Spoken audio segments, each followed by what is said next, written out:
하나님의 평강이 여러분의 삶에 넘치도록 임하기를 소원합니다. 염려 없이 어떻게 세상을 살 수 있느냐? 사실 우리가 살아가는 세상을 보면 염려가 가득한데 염려 없이 어떻게 살 수 있느냐? 우리에게 큰 숙제가 아닐 수가 없습니다. 이 염려가 뭔지부터 우선 좀 추적해 가기를 원하는데요. 염려라고 하는 것은 여러 가지를 헤아려서 걱정하는 거다, 이렇게 사전에 써 있어요. 염려라고 하는 게 여러 가지를 헤아려서 걱정하는 거다, 그런 걸 보면 염려의 근원이라고 하는 것은 여러 가지를 복합적으로 생각하는 거다라고 하는 걸 우리가 알게 됩니다. 그죠? 여러 가지를 복합적으로 생각하다 보니까 사람이 걱정하게 되는 거구나, 그게 염려구나, 이렇게 우리가 알 수가 있어요. 우리는 여러 가지 생각에 사로잡혀서 염려하면서 살아가는 그런 존재들이다 생각이 됩니다. 그러면 어떤 생각도 나는 염려를 안 하고 살아야 되는가? 성경 말씀에 염려하지 말라 그랬으니까 나는 진짜 눈꼽만큼도 염려라는 건 하면 안 돼. 그게 성경의 가르침이겠죠, 그죠? 왜 가만히들 계세요? 성경이 나는 눈꼽만큼도 염려하면 안 된다, 이걸 말하는 거겠죠. 아니에요, 사실은요. 우리 교인들은 똑똑해요, 보면. 어떻게 이런 걸 대답을 안 하고 계실까? 예. 사실은 염려를 해도 되는 염려가 있고 염려를 안 해야 된다라고 하는 염려가 성경에는 구분이 되어 있어요. 염려를 전혀 안 한다, 이게 성경의 가르침은 아니에요. 해도 되는 염려가 있고 해서는 안 되는 염려가 있다, 이게 이제 성경의 교훈입니다. 그럼 해도 되는 염려가 뭔가? 성경에는 그것을 하나님의 뜻대로 하는 염려라, 이렇게 말씀을 합니다. 고린도후서 7장 10절에 보면 하나님의 뜻대로 하는 근심은 후회할 것이 없는 구원에 이르게 하는 회개를 이룬다, 이렇게 말씀을 했거든요. 하나님의 뜻에 합당하게 근심하고 걱정할 수 있다는 거예요. 고린도전서 7장 34절을 보면 주의 일을 염려했다라는 말씀이 나와 있고요. 또 바울이 주의 일에 대해서 고린도 교회에다가 권면하는 것이 모든 교회를 위하여 염려하는 것이라, 이런 말씀을 하기도 했어요. 히브리 기자도 히브리서 3장 12절에서 이렇게 말씀을 해요. 살아계신 하나님에게서 떨어질까 염려할 것이요 라고 말씀했어요. 디모데전서 3장 7절에도 보면 비방과 마귀의 올무에 빠질까 염려하라. 성경에 보면 염려하라는 말이 굉장히 많이 나와요. 염려하지 말라만 알고서 성경에 보면 염려하지 말래, 그러니까 뭐도 염려하면 안 돼, 이렇게 생각하지만 실제로 염려하라는 말씀이 성경에 많이 있어요. 염려해야 될 일이 있어요. 예를 들어 신자로 살아가는데 신자가 세상에서 손가락질 받으면서 저 예수 믿는다고 하지만 저거 사기꾼이야, 이런 말 들으면 안 돼요. 비방, 조롱, 올무, 이런데 죄로 나를 유혹하고 죄로 나를 지금 억박하려고 하는 그런 사람들 앞에 그 올무에 잡혀가지고 넘어지고 이런 일이 있을까봐 성도가 항상 경계하고 기도하고 미리 대비하고, 이런 염려들은 얼마든지 해도 되는 거라는 거예요. 교회를 위해서 염려하고 하나님 나라 확장을 위해서 염려하고, 내가 하나님 나라가 혹시라도 잘못될까봐, 교회가 혹시 명예를 더럽힐까봐 그런 걸 염려하는 것은요 다 아름다운 일이다, 이렇게 말씀을 하고 있어요. 하나님 나라를 위해서 염려하는 것을 성경이 뭐라고 하는 바가 없어요. 그럼 우리가 다루어야 되는 염려가 어떤 염려일까요? 고린도후서 7장 10절, 이미 앞서 말씀드린 것처럼 고린도후서 7장 10절의 상반절은 하나님의 뜻대로 하는 근심은 후회할 것이 없는 구원에 이른다고 말씀했는데, 이 구절의 하반절에 보면 이렇게 되어 있어요. 세상 근심은 사망을 이루는 것이니라, 이렇게 되어 있다면, 그러니까 하나님의 뜻대로 하는 근심이 있는 반면에 어떤 근심이 있다는 겁니까? 세상 근심이 있다는 거예요. 근데 이 근심은, 이 염려는 우리가 해서는 안 될 것들이다라고 성경이 말씀한다는 것이죠. 그러면 세상 염려라고 하는 게 어떤 것인가 좀 더 구체적으로 살펴보면, 먼저 이 세상 염려라고 하는 것은요, 세상 것들에 대한 집착이에요. 매일 세상 것들로만 머리를 채우고 사는 거예요. 목숨을 위하여 무엇을 먹을까, 무엇을 마실까, 몸을 위하여 무엇을 입을까 염려하지 말라, 주님이 이렇게 교훈하셨는데, 여기 이 교훈 속에는 우리 사람들이 주로 걱정하고 있는 가장 핵심적인 문제들이 다 담겨져 있는 거예요. 사람들이 무엇 때문에 제일 걱정을 많이 할까요? 목구멍이 포도청이라고, 그죠? 목구멍에 거미줄 칠까봐 다들 걱정을 많이 하는 거예요. 무엇을 먹을까, 무엇을 마실까, 굉장히 큰 걱정거리죠. 우리 집에 쌀떡에 쌀이 점점 떨어져 가는데 통장에 돈이 점점 말라가는데 이거 어떻게 하면 좋지? 이게 사람들이 생각하는 대부분의 일이라는 거예요. 또 하나가 뭡니까? 몸을 위하여 무엇을 입을까? 이렇게 말을 했어요. 여기는 입는 것에 대해서만 말을 했지만은, 예를 들어 내가 어느 집에 살아야 되지? 내가 지금 이제 어떤 차를 타야지 사람들이 나를 무시하지 않지? 뭐 이런 것들이 이제 다 세상 걱정, 근심이라고 말할 수가 있는. 오늘 동창회에 나가는데 내가 뭐를 입고 가야 뽀다구가 나을까? 이런 걸 생각하는 거예요. 친구들이 나를 무시하지 못하고 좀 알아줄까? 뭐 이런 생각하는 거예요. 근심하는 이유가 거의 대부분이 그런 것들과 연결이 돼 있음을 주님이 우리에게 교훈하신 거예요. 물론 이런 것들이 살면서 결코 작은 일이라고 말씀드리는 거 아니에요. 세상 사람들은 다 여기에 사로잡혀서 살고 있는 게 사실이에요. 그런데 주님은 우리가 좀 더 중요한 가치를 위해서 사는 사람들이 되기를 원하시는 거예요. 이게 문제예요. 주님이 우리에게 원하시는 것은 너희들은 내 자녀들이니까 하나님의 자녀답게, 왕의 자녀들답게 좀 더 중요한 가치를 위해서 살았으면 좋겠다는 거예요. 그게 뭘로 나타나냐면, 야, 목숨이 음식보다 중하지 않니? 몸은 의복보다 중한 것이 아니냐? 목숨이 당연히 음식보다 중한데 목숨보다 음식을 더 중하게 잘 생각할 수 있고, 몸보다 의복을 더 중요한 것으로 여기기가 쉽더라. 그러니 중요한 가치는 딴 데 있는 것처럼 너희들도 마찬가지다. 너희들이 생각할 때 너희들에게 정말 중요한 가치는 이 세상적인 것이 아니다라는 것을 깨달았으면 좋겠다는 거예요. 여러분, 중요한 가치, 그래서 하나님이 우리가 놓치지 않으면 하는 그 원하시는 바 가치가 무엇입니까? 바로 이런 거죠. 너희는 먼저 그의 나라와 그의 의를 구하라. 그리하면 이 모든 것을 너희에게 더하시리라. 여러분, 하나님은 우리가 하나님 나라의 가치를 가지고 살아가기를 원하신다는 것을 기억하시기를 주의 이름으로 축원합니다. 먹을 것이 없고 입을 것이 없고 물도 없는데 무슨 놈의 하나님 나라의 가치입니까? 라고 한다라는 것은 내가 믿음이 없음을 말하는 거예요. 그것이 내가 세상 사람하고 똑같은 사고를 할 수밖에 없는 그저 연약한 세상 사람이나 차이가 하나도 없는 육신적 그리스도인과 다를 것이 없다, 이렇게 말하는 것과 같은 표현이라는 거예요. 여러분, 이것을 넘어서는 은혜가 있기를 주의 이름으로 축원합니다. 두 번째, 우리 안에 하나님만 섬겨야 된다는 생각이 사라졌을 때, 즉 하나님만 섬겨야 된다는 생각이 없어지고 세상 것에 나 자신을 빼앗기는 이런 실패가 찾아오게 될 때, 그때 우리는 근심에 사로잡히게 된다는 거예요. 한 사람이 두 주인을 섬기지 못할 것이니 혹 이를 미워하고 저를 사랑하거나 혹 이를 중히 여기고 저를 경히 여김이라. 너희가 하나님과 재물을 겸하여 섬기지 못하느니라. 이렇게 말씀했어요. 우리는 하나님과 재물을 동시에 섬겼으면 좋겠다, 이런 마음을 다 가지고 있어요. 그죠? 하나님도 섬기지만 돈도 있으면 좋겠죠. 그죠? 내가 돈 걱정 맨날 하고 살아도 하나님이 그 돈 걱정하는 나를 축복하시면 좋겠죠. 근데 성경의 교훈이 그게 아니라는 거예요. 하나를 섬기면 다른 하나는 섬기지 않는 거예요. 하나를 섬기면 다른 하나는 중하게 여기지 않는 거예요. 이것이 바로 삶의 원리라는 거예요. 하나님은 우리가 이런 것으로부터 벗어나기를 원하시는데, 우리가 그것에 생각이 매이게 되면 결코 근심으로부터 자유할 수가 없다는 거예요. 아니, 목사님, 염려의 문제하고 하나님을 절대적으로 섬기는 것이 무슨 관계가 있습니까? 이렇게 물어보실지 모르지만 한번 구체적으로 생각해 보면 금방 알 수 있어요. 예를 들어서 우리가 사업에 대해서 걱정한다고 해봅시다. 사업을 해서 거기서 나오는 돈이나 물질, 이런 것들이 내 삶에 힘이 되어주고 내 삶의 능력이 된다고 내가 확실하게 믿고 있어요. 그러면 지금 사업을 흔들 만한 중국과의 사드 문제가 벌어지고 남북 간에 여러 가지 갈등의 문제가 있고, 그러면 여러분 금방 걱정이 될까요? 안 될까요? 될 수밖에 없죠. 왜냐하면 주변이 흔들리는데 내 사업을 여러 가지로 어렵게 만들 상황이 오는데 어떻게 염려를 안 할 수가 있겠어요? 염려와 근심이 자동이에요. 그거는요, 누구나 다 그렇게밖에 할 수가 없는 거예요. 물질이 힘이라고 믿으니까, 물질이 내게 위로가 되고 안식이 된다고 믿으니까 염려하게 되죠. 흔들리는데. 근데 만약에 동일한 사업을 하는 사람이 하나님이 이 돈과 물질을 주시는 것이고 이 모든 것을 다스리시는 분이지 결코 내 사업 이것 때문에 내가 사는 것이 아니라는 믿음을 가지고 있어요.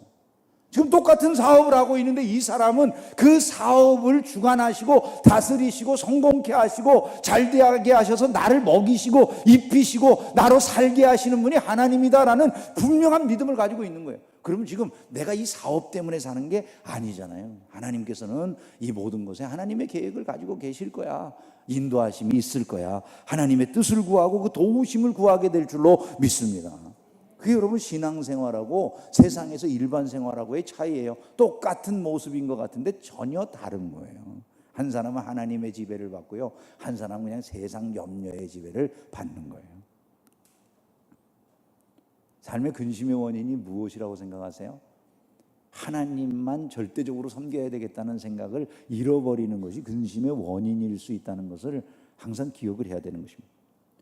한 가지 더 말씀을 드린다면 우리가 우리 안에 들어오는 생각 중에서 조심해야 될 게 좀 더 잘 선택하면 모든 문제가 잘 풀어질 거라는 생각이에요.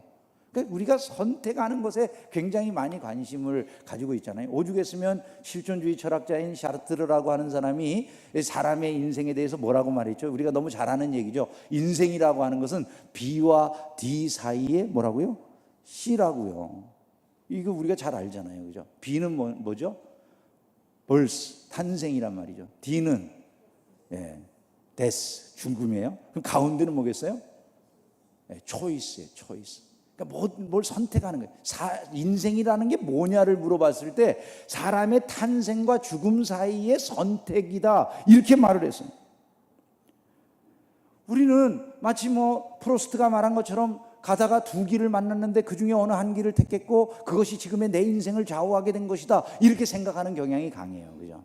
그래서 오늘 내가 지금 선택하는 걸 잘해야 돼. 그 선택이 나의 평생을 좌우하는 거야. 내가 이 사람과 결혼할지, 미스 김과 해야 될지, 미스 박이랑 해야 될지, 이런 거 심각하게 고민해야 돼. 미스 김을 선택한 것 때문에 여러분 불행하죠? 이런 생각들이요, 이게 지금 우리 생각 속에 들어와 있는 거예요. 내가 지금 A라는 대학과 B라는 대학 중에 어느 것을 선택하느냐에 따라서 내 인생의 미래는 완전히 달라질 것이고 그것이 나를 완전하게 그저 휘어잡아서 그걸 나를 망치고 잘못되게 한다라는 이런 의식이 너무 강하게 들어와 있어요. 내가 결정하고 지금 내가 선택하는 것이 모든 것을 좌우한다, 이런 의식이 나도 모르게 내 속에 있어요. 근데 한번 생각해 보세요. 여러분, 정말 여러분이 지금 순간에 하는 모든 선택들이 여러분의 인생을 다 좌우하는 겁니까? 그게 맞습니까? 여러분, 우리의 인생은요, 하나님의 완벽한 섭리 가운데 있는 줄로 믿습니다. 우리 하나님께서 우리의 남과 죽음을 다 알고 계시고 처음부터 마지막까지 우리 인생을 이끌어 가신다라고 말씀을 했어요. 그런데 내가 중간에서 지금 어떤 선택을 하고 살아가느냐 하는 것이 내 인생의 끝을 어떤가를 좌우한다고요? 아니에요. 하나님, 내가 지금 어떤 선택을 해서 그 선택이 내 인생에 여러 가지 영향을 미치지 않는다는 얘기가 아니에요. 내가 죄악된 선택을 했을 때 죄로 인한 여러 가지 고통과 어려움을 겪을 수도 있고, 내가 지금 여러 가지 선택한 것에 의해서 내가 겪지 않아도 될 일들을 겪을 수도 있어요. 그러나 문제는 하나님이 나를 향해서 인생의 끝에 세워놓으신 하나님의 목표, 나를 세우시고자 하시는 그 하나님의 뜻, 이것이 변하지 않는다는 거예요. 우리가 믿는 건 그거잖아요. 여러분, 그것을 믿으십니까? 섭리하시는 하나님이 여러분의 인생을 붙잡고 계심을 믿으십니까? 우리는 교리적으로 이런 걸 고백하면서도 일상에 들어오면 지금 내 선택이 전부인 줄로 착각을 하는 거예요. 사람이 생을 살아가면서 하나님이 나를 이 자리에 두신 이유와 뜻을 묻는 사람들이 얼마나 됩니까? 그분의 큰 섭리와 계획이 선하고 아름답다는 믿음을 우리가 정말 가지고 있습니까? 그것을 갖지 못하기 때문에 끊임없이 흔들릴 수밖에 없어요. 신자임에도 불구하고 그 섭리의 완벽함과 선하심을 믿지 못하니까 우리는 계속 근심하고 염려하고 세상 사람들과 똑같은 모습의 삶을 살게 된다는 거예요. 주님은요, 이런 염려가 전혀 쓸모없는 것임을 우리가 알기를 원하셨어요. 그래서 오늘 우리에게 질문하시는 거예요. 너희 중에 누가 염려함으로 그 키를 한 자라도 더할 수 있느냐, 이렇게 물어보죠. 흥미로운 건 이 키라고 하는, 키를 한 자나 더 할 수 있겠느냐 할 때 그 키를 한 자나 더 한다고 하는 요 말이 흥미로워요. 여러분, 키를 한 자나 더 한다라고 하는 말을 되게 어떻게 생각을 하고 계세요? 얼마 전에 메시지 성경이라고 하는 걸 보다 보니까 그 메시지 성경이 아마 우리가 일반적으로 가지고 있는 생각하고 똑같은 그 생각을 가지고 있는 것 같은데, 키를 한 자나 더 할 수 있느냐, 한 1cm라도 내 키를 늘릴 수 있겠는가, 이런 것으로 생각하죠. 이러든지 뭐 좀 반응이 있어요. 예? 1cm라도 늘리는 것을 할 수 있느냐, 이런 얘기로 들으시죠, 그죠? 근데 사실은 이게 그 헬라 원어상에는 한 자의 뜻이요, 이게 규빗이에요. 그러니까 이 손가락 끝에서 팔꿈치까지 이렇게 길이가 돼요. 그러면 한 자를 더한다라는 게 지금 여기서 요만큼 더 올라갈 걸 기대하는 거예요. 물론 여러분의 자녀의 키가 이렇게 되기를 바랍니다. 하지만 여러분, 보통 이런 걸 기대하진 않잖아요, 그죠? 키에 대해서 이야기할 때 나는 5cm나 뭐 10cm만 더 커도 좋겠다 그래요. 뭐 보통 한 45cm, 50cm 되는 뭐 이런 키가 갑자기 자라기를 원하거나 염려하는 사람들은 많지 않잖아요. 그러니까 이걸 가지고서 비유가 좀 적절치 못하다, 이렇게 생각하는 사람들이 있어요. 근데 여러분, 사실은 그 말씀 밑에 보면 키라고 하는 용어가 다른 말로도 번역이 될 수 있음을 써놨어요. 여러분들이 그 키에 이자가 써 있는데, 이자, 성경에 그 이자 밑으로 내려가 보면 뭐라고 돼 있습니까? 목숨이라고 돼 있죠. 목숨, 그죠? 이거 원래 똑같은 단어인데 단어의 뜻을 찾아보면 헬라어 사전에서 요 헬리키안이라고 하는 요 단어 자체가 일본은 원래는 생명으로 나와 있어요. 우리가 영어 사전 찾아보면 영어 사전에서 1, 2 이렇게 뜻이 여러 개 있는 게 있잖아요. 1번이 원래는 생명이에요. 그 밑에 2번 다른 설명에는 키로 나와 있어요. 이 키를 한 자나 더 할 수 있느냐라고 하는 의미로도 해석할 수 있지만, 이게 그게 아니라 너희 중에 누가 염려함으로 그 목숨을 한 자 길이만큼 더 갈 만큼의 시간만큼이라도 연장할 수 있느냐, 이런 의미가 되는 거예요. 한 자면 요만큼이니까 한 걸음이잖아요, 그죠? 사람이 하나님이 정해놓은 인생을 살면서 그 한 걸음만큼이라도 더 갈 그 정도의 시간이라도 자기 목숨을 스스로 연장할 수 있는 사람이 있느냐는 거예요. 끝날 시간이 되면 다 끝나는 거지. 키가 됐든 생명이 됐든 이 말씀이 전하고자 하는 의미는 분명한 거예요.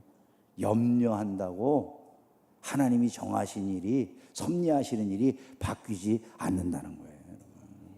여러분, 이걸 믿으시기를 주의 이름으로 축원합니다. 그 염려의 문제점이 그럼 뭘까요? 염려한다는 것은요, 하나님을 불신한다는 거예요. 결국 불신의 태도와 염려가 밀접하게 관계가 있다, 이것을 우리가 알아야 된다는 거죠. 하나님은 우리에게 이렇게 말씀하셔요. 지극히 작은 새 한 마리도, 들판에 이름 없는 꽃 한 송이도 내가 키우고 내가 먹이고 내가 그 모든 것들이 아름다움을 있게 하는 것이다, 이렇게 말씀하셔요. 염려하는 사람들은 신앙이 성숙할 수가 없어요. 세상 염려로 가득 찬 신앙생활은요, 신앙이 성숙하지를 못해요. 마가복음 4장 18절에 보면 어떤 이는 가시떨기에 뿌려진 자니, 말씀이 가시떨기에 뿌려졌을 때 어떤 일이 벌어집니까? 이들은 말씀을 듣기는 하되 세상의 염려와 재물의 유혹과 기타 욕심이 들어와 말씀을 막아 결실하지 못하게 된다. 여러분, 제일 먼저 나온 게 세상 염려라는 것을 기억을 하셔야 돼요. 그러니까 결국 우리의 신앙 성장을 방해하는 것 중에 하나가 이 염려다라고 하는 것을 항상 마음속에 새겨야 된다는 것이죠. 신앙이 성장하지 아니하고 10년, 20년, 30년이 지나도 똑같은 분들이 있을 수 있어요. 어떤 분은 신앙생활의 초기부터 믿음으로 결단하고 하나님께 다 맡기고 살아가면서 신앙이 날마다 자라지만, 어떤 사람은 반대로 그 신앙이 자라야 됨에도 불구하고 자라지 않는 이유들이 있을 수 있어요. 그게 뭐냐면 세상의 이 근심과 염려로부터 떠나지 못하기 때문에. 염려의 두 번째 문제점은요, 유익이 없다는 거예요. 아무 유익이 없어요. 염려해봐야 되는 일들이 하나도 없고 삶을 그저 불행하게 만들 뿐이다, 이걸 우리가 알아야 된다는 거예요. 염려의 문제점 또 하나는요, 감사를 사라지게 한다는 거예요. 염려가 있으면 감사가 사라지고요, 감사가 풍성하면 염려가 사라져요. 그래서 우리는 우리 삶에 감사가 없다, 내가 하나님 믿는데 감사가 없다면 금방 알아야 돼요. 내 인생에서 지금 염려가 나를 사로잡았구나, 이런 걸 우리가 알아야 돼요.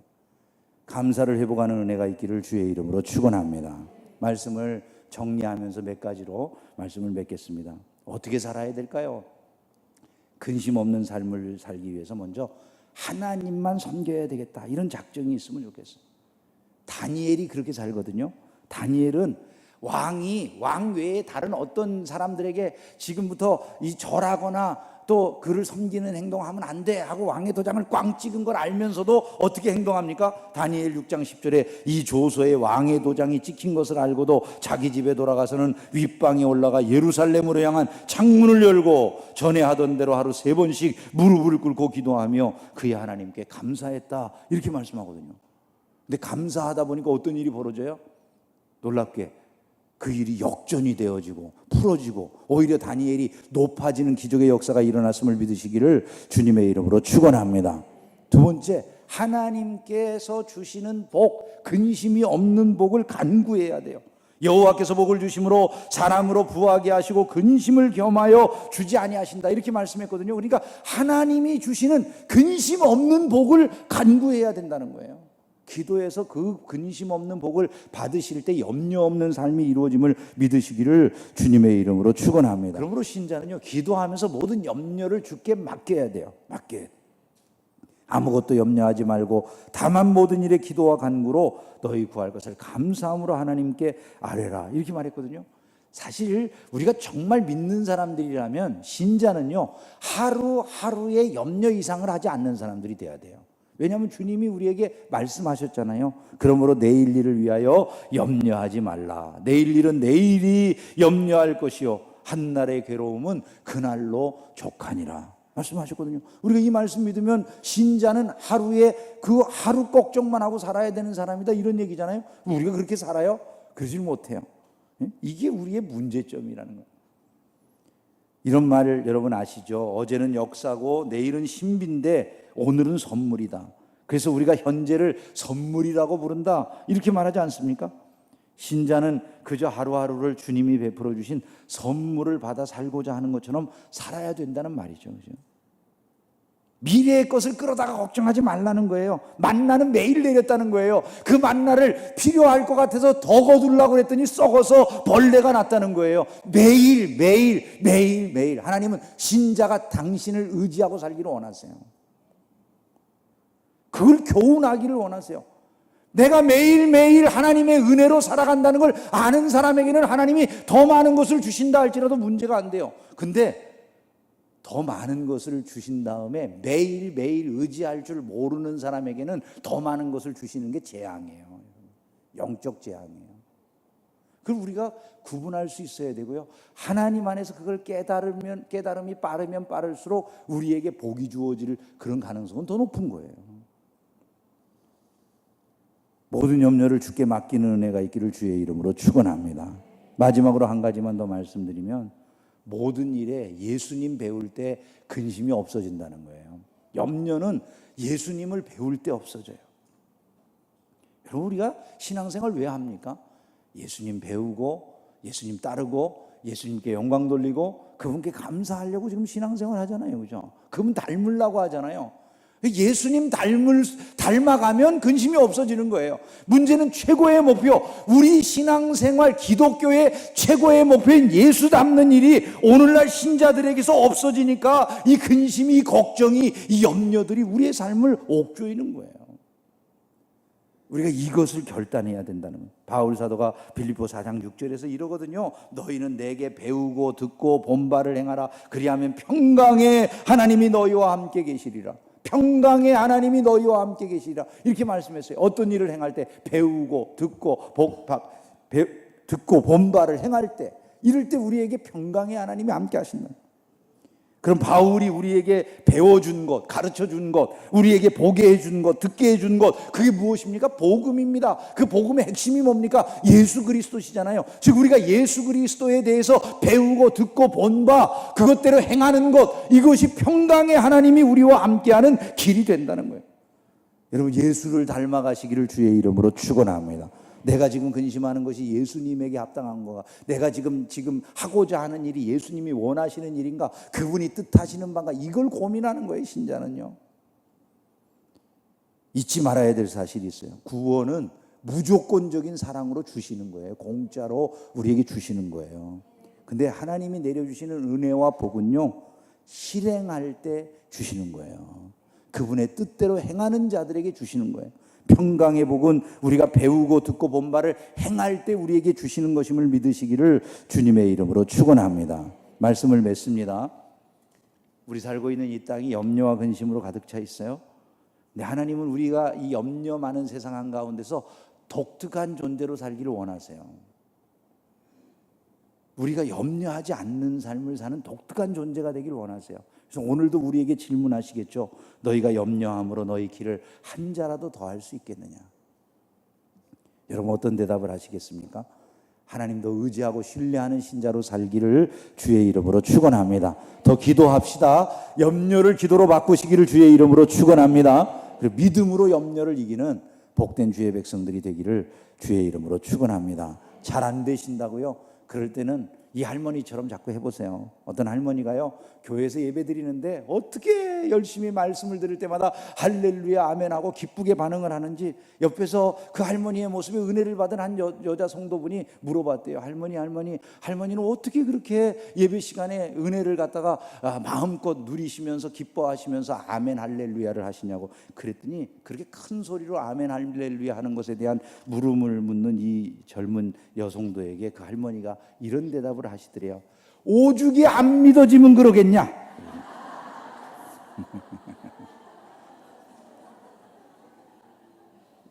저는 그 할머니가 믿음이 좋은 분이라고는 생각이 안 들지만 지혜로운 분이라고 생각이 들어요. 여러분 신앙생활은요 처음부터 모든 게 잘 되는 게 아니에요. 그러나 내가 잘 안 될 때에도 이 할머니처럼 하는 거예요.